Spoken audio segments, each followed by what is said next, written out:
आप सभी को जय यीशु। दैनिक बाइबल पाठ में आप सभी का हार्दिक स्वागत है। यीशु मसीह के जीवंत वचनों को अपने प्रियजनों और मित्रों के साथ ज़्यादा से ज़्यादा शेयर करें और मसीह परिवार को आगे बढ़ाने में सहयोग दें। क्रूस का चिन्ह पिता, पुत्र और पवित्र आत्मा के नाम पर आमीन।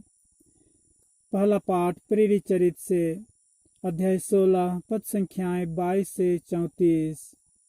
पाठ का विषय है पौलुस और सिलस की गिरफ्तारी और उनकी मुक्ति। उनके विरोध में भीड़ भी एकत्र हो गई। तब न्यायकर्ताओं ने कपड़े उतरवाकर उन्हें कोड़े लगाने का आदेश दिया। उन्होंने पौलुस और सिलस को खूब पिटवाया और कारापाल को बड़ी सावधानी से उनकी रखवाली करने का आदेश देकर उन्हें बंदीगृह में डलवा दिया। कारापाल ने ऐसा आदेश पाकर उन्हें भीतरी बंदीगृह में रखा और उनके पैर काठ में जकड़ दिए। आधी रात के समय जब पौलुस तथा सिलस प्रार्थना करते हुए ईश्वर की स्तुति गा रहे थे और कैदी उन्हें सुन रहे थे, तो एकाएक इतनी भारी भूकंप हुई कि बंदीगृह की नींव हिल गई। उसी क्षण सब द्वार खुल गए और सब कैदियों की बेड़ियां ढीली पड़ गई। कारापाल जाग उठा और बंदीगृह के द्वार खुले देखकर समझा कि कैदी भाग गए हैं, इसलिए उसने तलवार खींचकर आत्महत्या करनी चाहिए। किंतु पौलुस ने ऊंचे स्वर से पुकार कर कहा, अपनी हानि मत कीजिए, हम सब यहीं पर हैं। तब कारापाल चिराग मंगाकर भीतर दौड़ा और कांपते हुए पौलुस तथा सिलस के चरणों पर गिर पड़ा।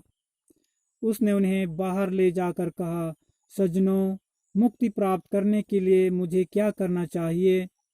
उन्होंने उत्तर दिया, आप प्रभु ईसा में विश्वास कीजिए तो आपको और आपके सारे परिवार को मुक्ति प्राप्त होगी।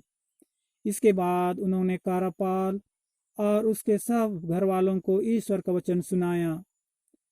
उसने रात को उसी घड़ी उन्हें ले जाकर उनके घाव धोए। इसके तुरंत बाद उसने और उसके सारे परिवार ने बपतिस्मा ग्रहण किया।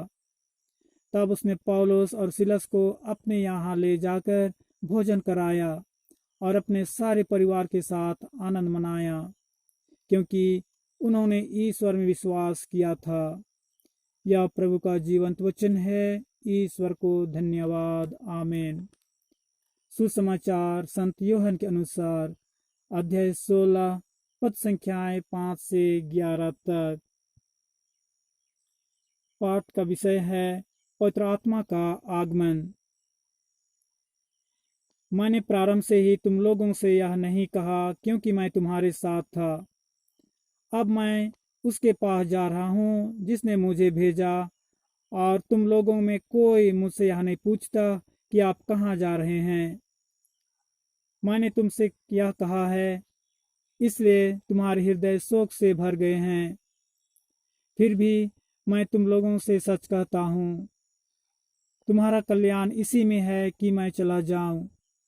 यदि मैं नहीं जाऊंगा तो सहायक तुम्हारे पास नहीं आएगा। यदि मैं जाऊंगा तो मैं उससे तुम्हारे पास भेजूंगा।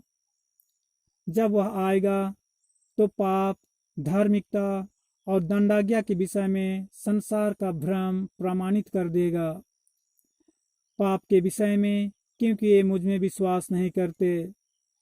धार्मिकता के विषय में, क्योंकि मैं पिता के पास जा रहा हूँ और तुम मुझे और नहीं देखोगे। दंडाज्ञा के विषय में, क्योंकि इस संसार का नायक दोषी ठहराया जा चुका है। यह प्रभु का पवित्र सुसमाचार है। क्रिस्त की जय। आप सभी को ईश्वर की आशीष और आपका दिन मंगलमय हो। आमीन।